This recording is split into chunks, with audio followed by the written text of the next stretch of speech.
Нет, эта корова, она еле живая. Ты же видишь, как она двигается. И это, и вон тая. Нет, зачем вы меня сюда привезли? Чтобы я сейчас службе безопасности поручил одеть вам наручники во главе с ним.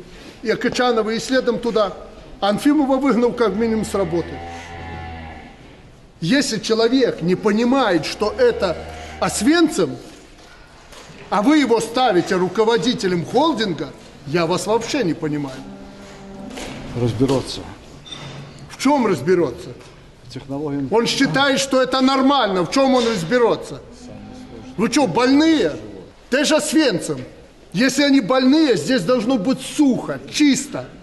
Понимаешь? Сухо, чисто, ежеминутно, ежечасно. Они же гадят друг на друга, стоят одна на одной.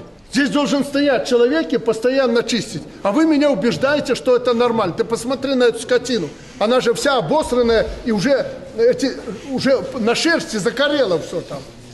Значит, Наталья Ивановна, подготовьте завтра указы обоих в отставку. Губернатора третьего.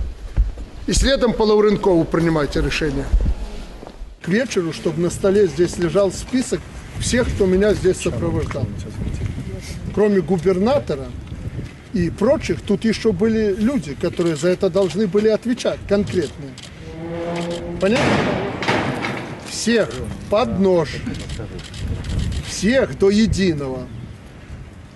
Леонид Васильевич, уголовное дело возбудить по всей строгости закона. Есть открыто. Ко мне не обращайся. Виноват, нарушники, сразу Понял. в следственный изолятор. Ты понимаешь, Я что понял, сказал? да.